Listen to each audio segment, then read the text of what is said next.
I open up the Quran, wallahi, I couldn't put it down. Surah Al-Fatiha, Surah Al-Baqarah, Surah Al-Imran. It was addictive. The Torah in its corrupted version today is probably one of the most boring books since War and Peace. I mean, seriously, I don't know how somebody can keep their eyes open just like this, with action-packed from the beginning. And wallahi, I shouldn't say always, but at that point, I hated something about the Jews, and I didn't know what it was. I couldn't put the finger on it. Something about them I just didn't like. Here is Allah subhanahu wa ta'ala saying every criticism of the Jews, Surah Al-Baqarah, all the stupid questions they were asking, one after the other, making things more and more and more harder for them. Talking about the arrogance. Exactly. But not in a hateful way Allah subhanahu wa ta'ala is talking to them, but in a way to correct them and put them in the straight path, inshallah. This is unbelievable. Surah Al-Fatiha. The salat that this surah, and some people say it's also a prayer. Some ulama. Just think what we say. Sirat, Ahdina Sirat al-Mustaqim, to guide us in the straight path. This sentence goes against everything Judaism stands for. I think they say just the opposite in their prayers. Everything in the Jewish prayer was like a business deal between God and them. And don't forget what you promised us because of our, it's a business deal, like God owes them something. So, subhanAllah, this Islam is teaching people to go on the straight path. This just blew my mind.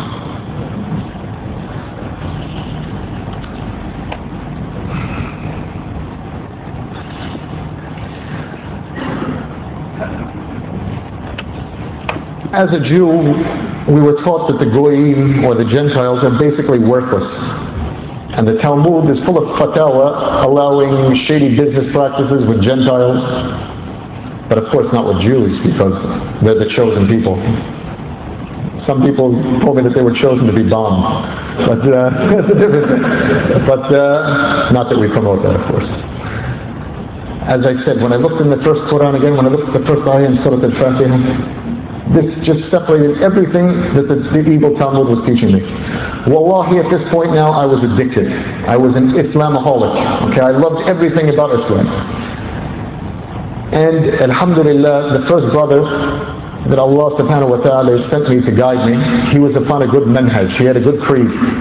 I'm very thankful to Allah subhanahu wa ta'ala that I had a good da'iyah that put me on the straight path from the beginning. By the grace of Allah subhanahu wa ta'ala, I learned that Islam was based on dalil and evidences. And I saw, alhamdulillah, unlike that evil rabbi that I spoke to, Islam is very strong in denouncing deviance in every aspect. Whereas these Jews, they go in the government of the Yahud, and he's supposed to be a religious Jew, and he's putting on a whole hoax that he's religious, and he goes in the government. And alhamdulillah, one of the names of Allah, Al-Hakim, this is what Allah teaches us, that there's only Sharia in Islam. Islam teaches us to go against the tyrant that leads some of our lands, unlike these rabbis, or the stolen Muslim lands, as you call it. And Islam says that anybody that rules by anything other than 100% Sharia has committed an act of kufr. This impressed me so much. Islam was a complete religion. So, alhamdulillah, Rabbi Alameen, after finishing the Quran and reading it the first time, I had to go home and tell my wife, Yani, fish qalbak. I had to get it off my heart. I couldn't hold it anymore. I returned back. I returned to my house. I told my wife, come on, Luna then. I said, Luna, let's go for a walk. Let's go in the park a little bit. Now this is my Jewish wife at that time of 9 years. We went out in the park. I said, listen, Luna, I just want to tell you something. I read the Quran, and alhamdulillah, I'm a Muslim. I don't believe in the deen of the Yahud anymore. And I just want to tell you, you can say whatever religion that you want, if you want, not ever religion, but you could stay upon the Judaism that you're upon now. And you can even put the kids in Jewish schools. We have the Ruqsa from the Rasul sallallahu alaihi wasallam, who was married to Safiya, that was a Jew that Aslam. And my wife was really from Ahl Kitab. She wasn't some Jewish woman from the Shari. My wife told me, I was born a Jew, I'll die a Jew. And she was very upset. I said, listen, again, I'm not forcing you to do anything.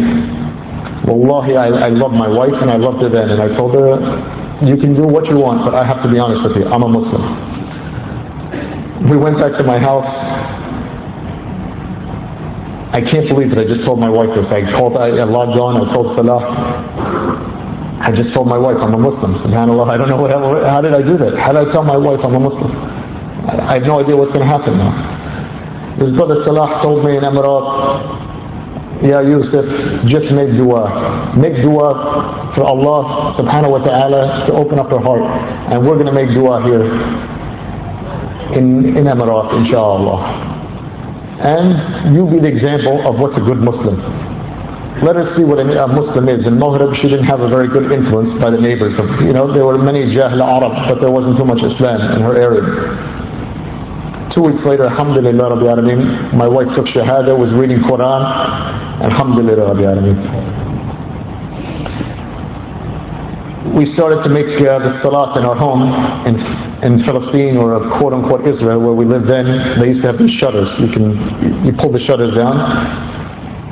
And, I used to put these shutters down, didn't let my kids see that we were Muslim yet, because they were still in Jewish schools. I used to make my salat in private. I had this thing, I had a laptop, and I had this program, how to Salli. It's a very old program. I'm sure many of you have it here. And I used to stand, and I used to look to my right and had the laptop on the table, and then I used to push the button to go to the next, just to see how, because there were no Muslims. There was nowhere I could go. I just had my laptop. SubhanAllah. My kid, Abdul Aziz, he's the second from the youngest. Then his name was Ezra. He's a very sweet boy, alhamdulillah. Sweet as sugar, this boy. But he hated his teachers. He hated the school he was in, the Jewish school. He used to bring home the school picture and he would just rub out the teacher's face. He would just scratch it out. He was full of venom. He didn't know at this time that we're Muslim. We didn't say anything about Islam. I went to a parent-teacher conference.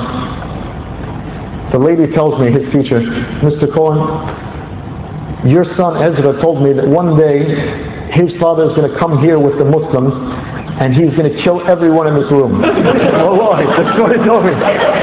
This is, subhanAllah, this is the fitrah that my son was in. I never said this, these words never came from my mouth. I don't teach these things to my kids, but Allah subhanahu wa ta'ala, alhamdulillah, he made his bara very good from the beginning. So I said, I don't know where he got it from. Wallah, I have no idea. I never said these things to him. So we started to talk to the kids slowly about Islam. First thing we had to teach them about is Isa alayhi salam, because the Yahud in the Talmud, in the Ausaf Talmud, it makes fun of Isa alayhi salam, and it makes fun of Maryam, the mother of Isa, the mighty prophet and Messiah of Islam. And alhamdulillah, they took it very well. I used to take my son Abdul Rahman, the oldest one, to Aqsa. Mind you, I was living 90 kilometers from Aqsa, down south near Gaza. So we would go in and come out and Salih, and then we had to be home by Yom Juma, because by the Yahud, by Friday sundown, there's no kahraba, no electricity, everything stops. So I used to run there and come back. I took Abdul Rahman.